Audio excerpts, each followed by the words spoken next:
और नवरात्रे में भी देवी की आराधना का एक स्मरण का सुख है महाराज। ज्योत का विधान है, नवरात्रे में देवी की ज्योत लगती है, अखंड ज्योति लगती है, जवारे बुआए जाते हैं, कलश लगता है। ज्योत का भी विधान है। जिसके यहां दिया अखंड जलाया जाता है, अगर वो दिए की लो, दिए की बाती अगर दक्षिण दिशा की होती है तो उसके घर में साल भर में एक घात जरूर होती है।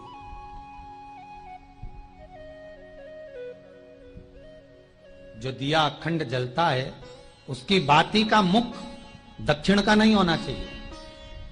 अगर आपने देवी भागवत का स्मरण करा हो, देवी भागवत को अगर सुना हो, तो देवी भागवत में स्पष्ट किया गया कि पूर्व की ओर मुख करा हुआ दिया, अर्थात पूर्व की ओर ज्योत जो जलाई जाती है वो संपदा की वृद्धि करती है। पश्चिम की ओर मुख कर कर जो ज्योत लगाई जाती है महाराज, वो वैभव को देती है।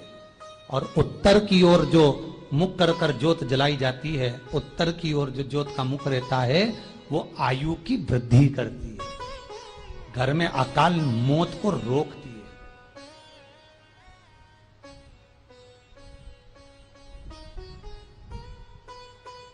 नवरात्रे का जो भाव तत्व है उसको भी अच्छे से समझ लेना। दक्षिण की ओर ज्योत ना लगाएं। अगर आपको लगाना है पूरब की लगाएं, पश्चिम की लगाएं या उत्तर की लगाएं। और जितने दिन महारानी जगदम्बा जगतधात्री दुर्गा भवानी, अब की बार माता जी घोड़े पर आई है। हर बार देवी बदल बदल के आती है। इस बार जो नवरात्रे आए वो घोड़े के आए। तो घोड़े पर जो देवी जी आती है वो समृद्धि को देने वाली आती है, लक्ष्मी की वृद्धि करने वाली आती है। जैसी घोड़े की रफ्तार होती है उस रफ्तार से लक्ष्मी घर में आती है। तो ये मत सोचना कि कोरोना महामारी ने हमको नीचे गिरा दिया या कोरोना महामारी ने रोक दिया, कमाई के स्रोत रोक दिए, धन रोक दिया। चिंता मत करना।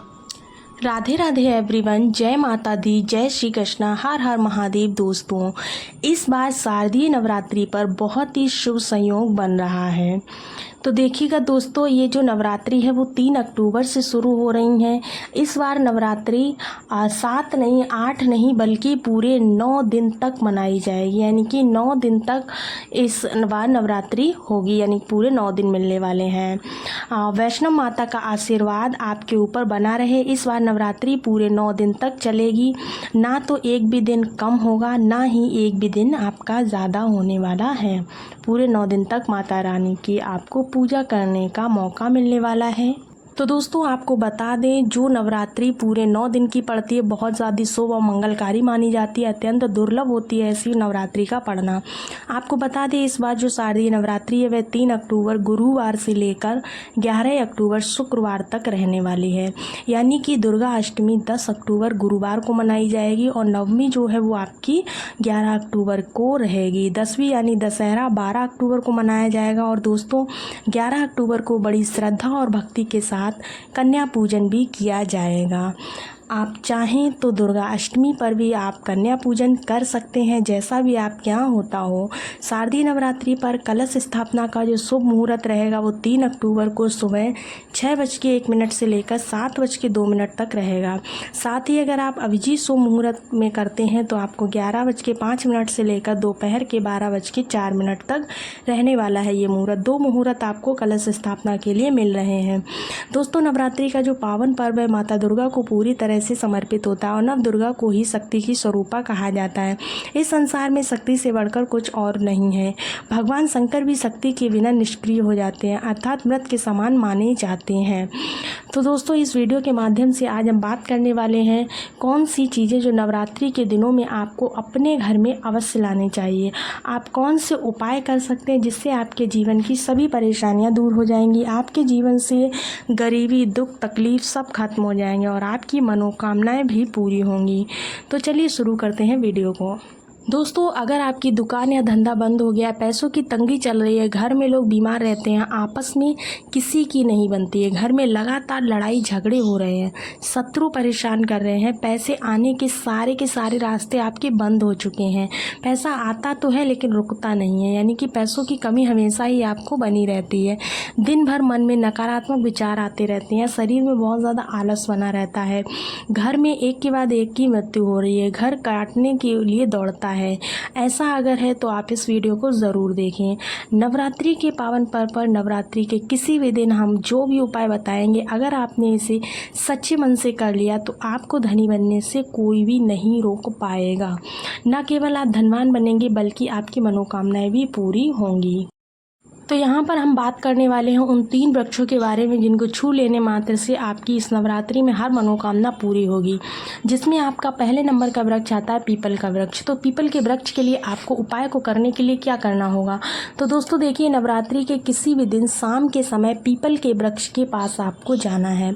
सबसे पहले आपको पीपल के कुछ पत्ते और 5 प्रकार की मिठाइयाँ लेनी है।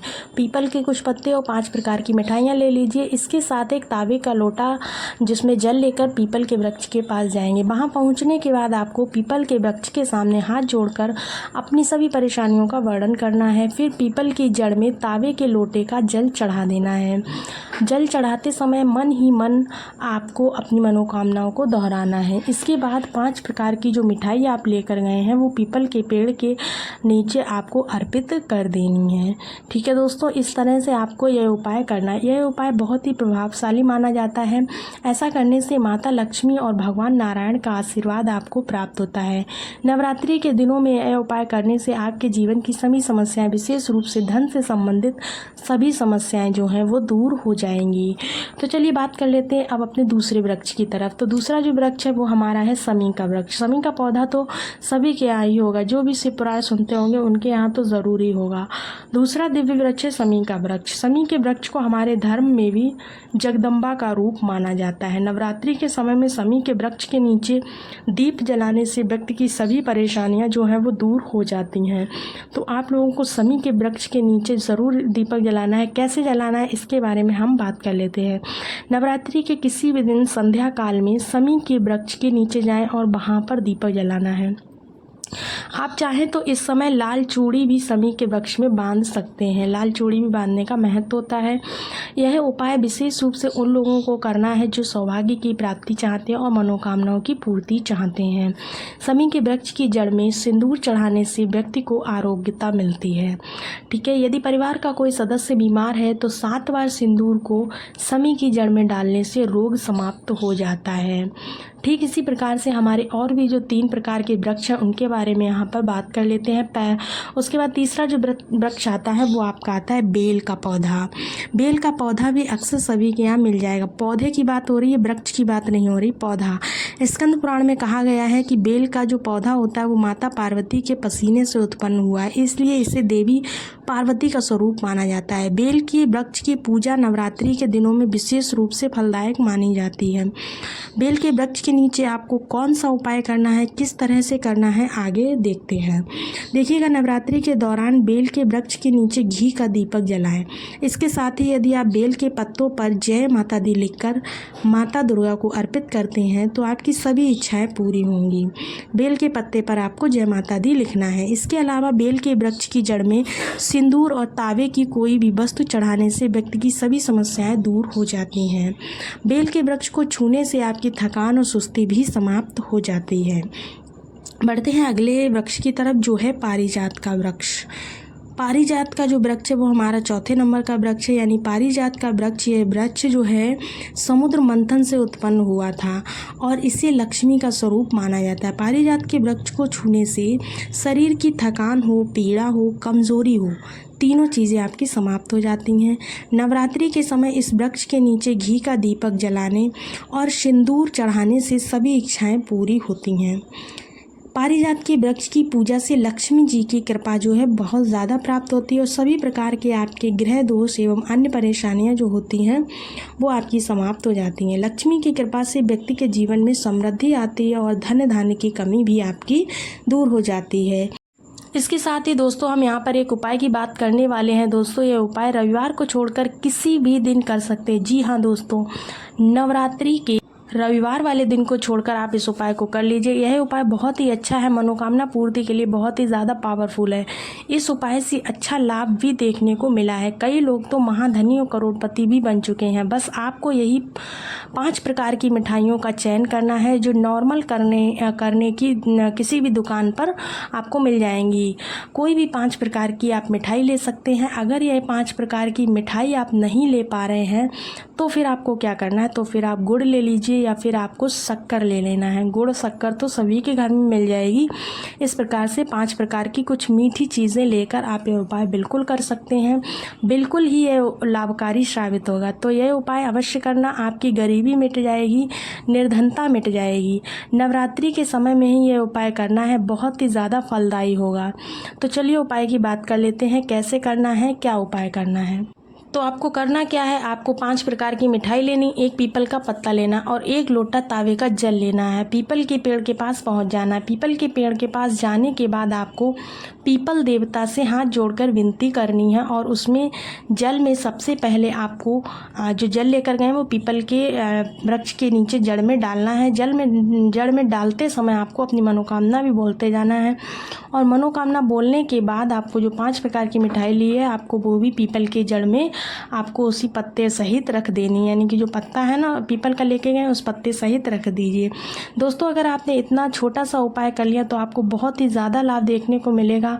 आपके जीवन की सारी परेशानियां दूर हो जाएंगी। एक बार अगर आप इस नवरात्रि इस उपाय को करके देख लेते हैं, फिर देखिए आपको अगली नवरात्रि तक कितना ज़्यादा बदलाव देखने को मिलता है। आज जो भी आपकी इच्छा अधूरी रह गई है, मनोकामना पूरी नहीं हो रही है, तो ये 3 वृक्ष वाला उपाय जो है वो भी आप करके देखिएगा। इसके साथ ही जो लास्ट में बताया वो उपाय भी आप ज़रूर करके देखिएगा।